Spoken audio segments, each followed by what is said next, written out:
أعوذ بالله من الشيطان الرجيم بسم الله الرحمن الرحيم واتخذ قوم موسى من بعده من حليهم عجلا جسدا له خوار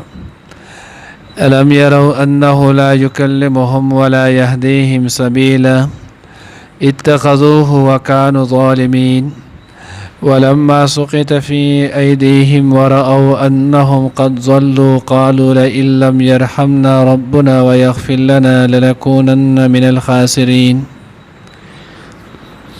نانی درس کی انشاءاللہ العزیز سورة اعراف پارہ نمبر 9 رکو نمبر 18 آیات نمبر 148 149 دو آیاتونه چنه نو بویلې کیږي. حضرت موسی علیہ الصلوۃ والسلام قصه چنه نو هغه روانه و. اوس دې کې الله رب العزت وایي کله چې حضرت موسی علیہ الصلوۃ والسلام د تورات د اغستلو د پاره کوه تور تلاړو نو آلت ورته الله جل جلاله وی چې تاسو په دې کوه تور کې نو هغه ډېر شروجي ونیسئ. بیا د هغې نه وروسته موسی علیہ الصلوۃ والسلام مسواک استعمال کو نو د هغې د استعمال نه بعد بیا حضرت موسی علیہ الصلوۃ والسلام ته الله جل جلاله له طرفه حکم وشولو نو په هغې حکم کې موسی علیہ الصلوۃ والسلام 10 روزې نورې ونیولې. موسی علیہ الصلوۃ والسلام د تلو نو قوم ته وی هارون علیہ الصلوۃ والسلام د هغوی باندې نگران مقرر کړلو چې زه به 10 ورځې وباسم بیا راځم. کله چې موسی علیہ الصلوۃ والسلام د 10 ورځو نه سیوا وخت ولګېدو مزید 10 ورځې په سیوا شولې نو دغه دوران کې سامری چې د نوم موسی بن ظفر ونو نو د موسی بن ظفر چې د بنو سامره سره د تعلق ساتلو سامری وته ځکه ویل کېږي. نو د دې چل وکړو چې دغه بنی اسرائیل سره چې کم سره زرول سپین زرول د هغوی نه واخیستل. اوس دې سره د سره او سپین زر د کم طرف راغلی ولو معرف القرآن کې لیکلی دی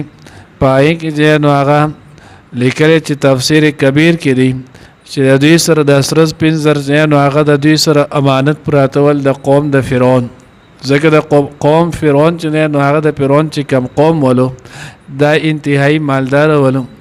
او بل اسرائیل چې نو هغه دوی غریبانان ول نو عام طور د مالدارو په خلکو کورونو باندې ډاکې لګولې کېږي نو دوی به د خپل کالی راغستي او د خپل بن اسرائیل چې د هغوی به کم کم نوکران ول داو کې به ښودي ول چې دوی غریبانان دي او د غریب سړی کور ته غل نه ځي نو په دغه ځای کې دوی دغه خپل کالی محفوظ کړو. نو کله چې دوی تلل نو دوی ځان سره دغه کالی واخیستو او روان شول ولاړلو. تفسیر روح المعانی کې چې نو هغې لیکلی دي چې نه د دوی کره نو هغه واده دوی د واده په دغې بانه باندې د دوی نه دا کالی راواخیستلو چې زمونږ په خپلو کې رشته داري نه د هغوی کې نو رشته دارۍ کې واده دی تاسو مونږ له خپل کالج نه نو عاریتن راکړئ وسوم اکثر خلک یو بل نه اخلي نو دوی دغه کالی عاریتن ځان سره واخیستلو. بیا چې کله دوی لاړل نو دوی دا کالی ځان سره ویړو نو په هغه وخت کې نو هغه د هغوی دپاره مال غنیمت استعمال چې نو هغه دا جایز نه ولو. دوی به چې څومره مال غنیمت میلاوېدو هغه په یو ډیره کې یو ون نو هغه اوچت ځای باندې کېښودلو په هغه ځای باندې اور برالو هغه به یې خوړل. نو د دوی لپاره د دغه استعمال جایز نه ولو. نو چې کله دغه استعمال جایز نه و نو سامري ورته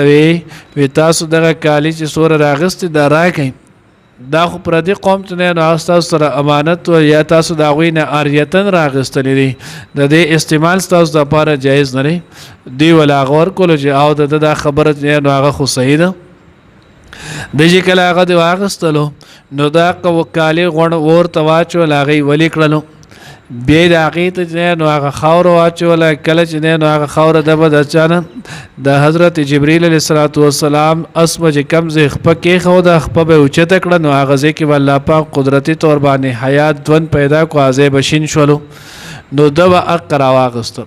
نو د چې په دې طریقې سره کله دغه راواخیستله په عادت یې چې دې خاورې کې خو اثر دی نو چې دغه کالي نه څنګه هغه سخې شانتې جوړ شو هغه خاوره ورته واچوله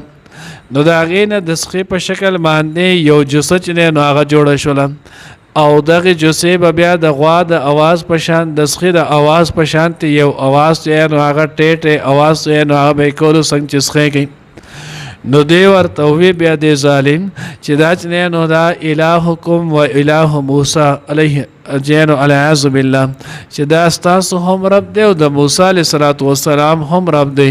موسی علیه السلام کوه تور کی غوري او هغه رب چې نو هغه دل دراغله نو په دغه طریقې سره دغه خلک گمراه کړلو نو سو خلکو د خبرو منله سو خلک چې نو هغه ساکت شولو او یوې ډلې چې نو هغه دوی دغه کار نه منع کولو نو دغه طریقې باندې دغه خلک چې نو هغه تقسیم شو نو بیا دا غوي ته چې بیا ورسته پته لګینم الم يروا انه لا يكلمهم ولا يهديهم سبيلا الله وی دی ګورینه چې د دې سره نه د خبرې کولې شي نه رهنمایي کولې شي سم لار وته خودلې شي دوی بیا هم دا غسه نو هغه رب غني الان کې رب خو هغه چې هغه انسان ته د خیر بد لار خي انسان ته نفع او د نقصان چې نو هغه مالک نفع او نقصان ورکول شي اتخذوه وكانوا ظالمين دوی چې نو هغه د قوانين ول او دوی ول چې نو هغه ډیر ظالمانو وسوم د سي گمراه فرقې چې نو اغشته چې بعض فرقې د هغه چې د کم شزونه عبادت کې نو هغه مناسب هم نه چې موږ په دې درس کې دا غي نوم واخلو عرب دی نو هغه په انډیا کې وسوم داسې دی نو هغه علاقې شته چې باغې کې نو هغه د داسې شزونه عبادت کولای کېږي چې هغه د سره د انسان عقل سره نو هغه منی هم نه نو کله چې انسان د عقل نخلاص دی بیا د کارونه شروع کی نو ځکه الله وی اتخذوه وكانوا ظالمين دوی چې نو هغه ونی ول دوی ول ډیر ظالمان ولما سقط في ايديهم نو کله چې دوی ارتاو شول په خپل لاسونه کې یعنی په خپل د کار باندې شرمنده شول چې دا موږ څه غلط کار کړی ورأو انهم قد ضلوا او اولیدل دی چې دوی بیلار شوی دی نو بیا د هغې نه وروسته وی قالو لئن لم یرحمنا ربنا ویغفر لنا که چېرته زمونږ رب په موږ باندې رحم ونه کړو زمونږ یې بخښنه ونه کړه للکونن من الخاسرین نو موږ به شو چې نو هغه د تاوانیان نه بیا مخکې دی نو هغه قصه به راځي انشاءالله الله دې موږ ته صحیح پوهه نصیب کړي واتخذ قوم موسی او جوړ کو قوم د موسی علی السلام من بعده ورستو د غدت لونه من حلیهم د خپل کالونه عجل نسخه جسدا له خوار چې یو بدن و د غیر کی आवाज او د سخی د غوای الم يروا ايدي نولد لانه چې د غسخه لا يكلمهم خن خبر کول شي د دې سره ولا يهديهم او نه رهدمای کول شي د دې سبيل د سميلار اتخذوه دوی ونی ولو هغه معبود جوړ کړل هغه معبود وکانو ظالمين او ول دي ظالمان ولما او هر کله سقط في ايديهم چې دوی شرمنده شولو ورأو او دوی اولیدل انهم چې بشک دوی قد ظلوا بلار شویری قالو نو دی ویل لئن لم يرحمنا کچری رحم نکړل په مونږ باندې ربنا زمونږ رب ويغفر لنا او بخنی ونکړل مونږ ته لکونن نو خامخا مونږ بشو من الخاسرین د تاوان مندن کنا نقصان